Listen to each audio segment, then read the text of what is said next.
This is breaking news. There is a deal between the United States and Iran. Good morning, madzuka banji konse kumene inuyo muli. So finally pamapeto pake zapezeka kwena kuti America ndi Iran afika pa mapeto pake poti basi dilu akuti yatheka. So apapa palibenso kukayikira kwena kuli konse chifukwa chona kuti ayankhula zimenezi ndi anthu awiri.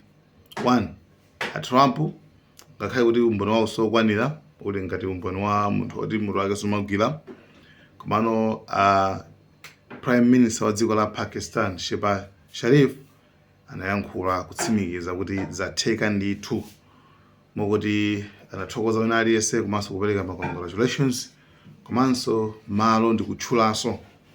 Poyamba paja malo samatchulidwa koma panopa malo akutchulidwa kuti kukakhala ku Switzerland, Geneva, city ya Geneva, kumene kuti kumene ndithu onse apite ndi akasayinana deal kuti okay apa basi. So nkhani yaikulu yatsala pano ndiyona kuti tidziwitsane kuti nanga asayinirana zichani, nanga anthu apanga react motani. So anyway, choyambirira timvane kunena kuti Netanyahu and 99 others akhumudwa kwambiri. Okay, fana Netanyahu anayesetsa kumbali yake kuti deal iyi isatheke.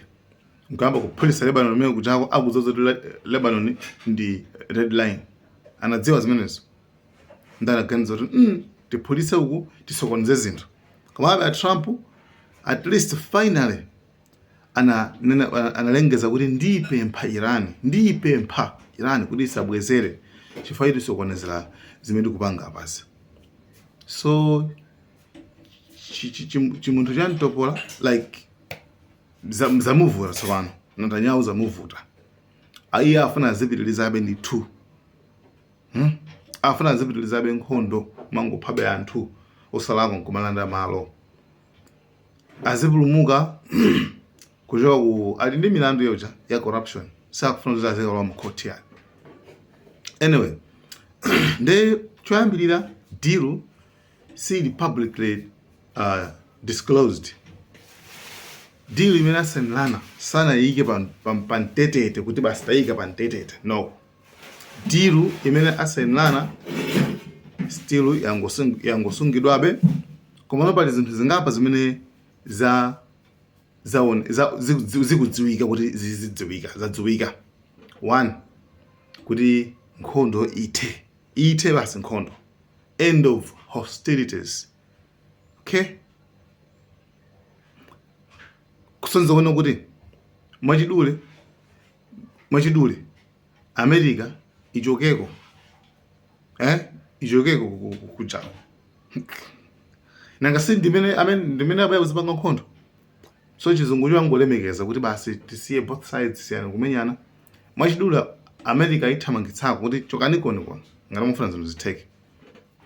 Number 2, pa Strait of Hormuz patsegulidwa. Okay? Number 3, America asojoka ijo sasa zizo blockade zake. Ijo sasa zinthu zake kumapita.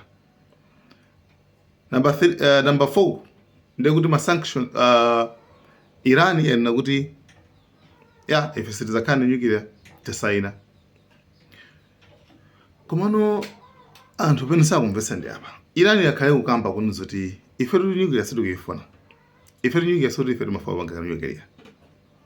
And zibakhala kutenda even nkhondo you say ife sitifuna panga nuclear.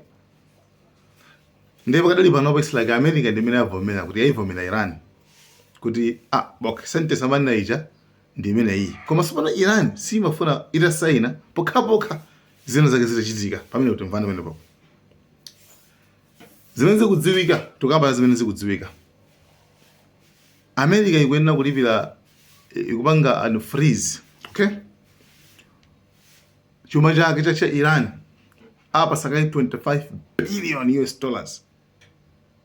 Choyambirira kachimenecho. Apa ndalama zimene ndi zawo. Choma chene ndikuti ma sanctions relief. Just zibalo mafuta awo ndi 2. Iran azigulisa azipanga export pacha mbiyo musemu zaka 47 samagulisa mafuta ngopatula ku dziko limodzi la China basi. You understand? So amene ndi zinthu zoti zimene zikuoneka zikudziwika bwino zimene zonso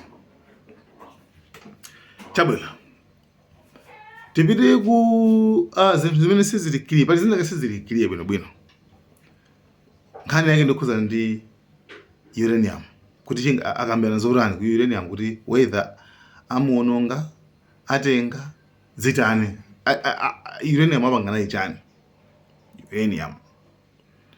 Number 2, nanga izizi ma agreement osewa zichitika elite. So pali zina zake zimene zinaonekebe kumabe zonsezo zibwerabe pa mtunda mu nthawi yoyikika. Chabwino koma chachikulu dilu Iran afika pomvana kwangotsala kusainirana. Netanyahu sizinamusangalasa yayi. Sizinamusangalasa. Koma Trump anakatani. Akupitilizabe. So Obama anafusi kuti mukuona zoti zikuenda bwanji za deal za Obama anakuti deal iyi sizingatheke kuti isayende yanga ichi. Secretary of War amfusa kuti akulu za deal zimukuona bwanji. Deal imene iyi singafandi ya Obama chifukwa ife tinapanga nkupolisa Obama sana police anangopempha. Sizikumveka bwino. So umundi mmene zinthu zimakhalira kumabe at the end of the day kumapeto kwake tikuzindikira kuona kuti zimene amafuna osewawa sizinatheke kono Iran zimene amafuna zatheka. Therefore kumapeto kwake tinene pano kunena kuti ena ma settlers anamba ina kukayatsa kuzila kumeneko kukatsa kuma Palestina utani you understand atikukhumula ifure delu yatheka anthu ambiri anyasidwa kwambiri mpaka muka anthu oyipawo anyasidwa kwambiri samafuna Iran idakhala ngati dziko samafuna Iran kuti ikhale ngati zichitike zimene zizi zanyasa kwambiri uzanyasa maona koma anangapa ngabanje Iran panganiza kuti America panganiza kuti ipanganiza kuti amene mukwauzao sangakwanise. Their hands are tied. Manja awo ndomangidwa.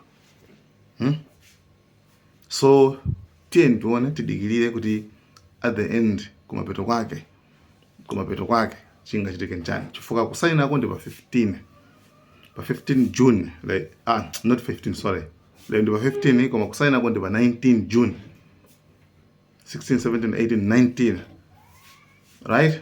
So angosama masiku ochepa Friday pamene akasaini chili chonse chokhuzana ndi deal imeneyi. So speaker wa nyumba ya malamulo ku Iran anaza after Israel itapanga attack ku Lebanon anazayiuza kwanu zoti akuluakulu zimene muku America zikuoneka zoti mulibe kuthekera kuiuza Israel kuti siye kupanga zimene zonso kapena apo yayi mukupanga play good bad cop bad cop khangati munthu wabwino polisi wabwino polisi woyipa okay. Komano ifeyo sitizasiya Lebanon mbuyo komanso anything chilichonse chimene chikuoneka zoti chichi chikusoko attack ineyi yonse sitizayisiya tisayibwezera imene right. So yeah zinthu ndi zimenezi ndithu guys. Kumapeto kwakeko tiona kuti zikhale bwanji tizikupasiranisoni kuti pakana zikuyenda mutani koma pakadali pano Netanyahu ndi anzake onse amene amamusapota akudandaula kwambiri chifukwa izi zikuonetsa kuti nomwe tikayuza mawu aja kuti yawina anthu ena sakumamvesesa bwinobwino koma tingogwisa ntchito mawu kuti zimene amafuna ma Americans kukapanga ku Iran sizinatheke okay. Kukagwesa boma kukata sizinatheke right. Koma zimene amafuna Iran zimene imafuna kuti ingopanga survive, kuti ingopulumuka ikhale ndi moyo, zatheka mpaka pano. Mayiko aku Europe sakuti ifeso tikuoneka basi ifeso tipereke tichose ma sanctions athu. Tichose ma sanctions pa dziko la Iran. Zili kusogolo kuno chingachitika nchani. So koma ngati zitakhala kuti ziyenda mmene zingendele, at least ndikuti Iran ikhalabe ndithu pa mpumulo. That's it. Pankhani kuzani ma sanctions ndi zina. So guys, zina zituzi kupasana mezi zikhalia. Thank you so much. Malawi and cameras.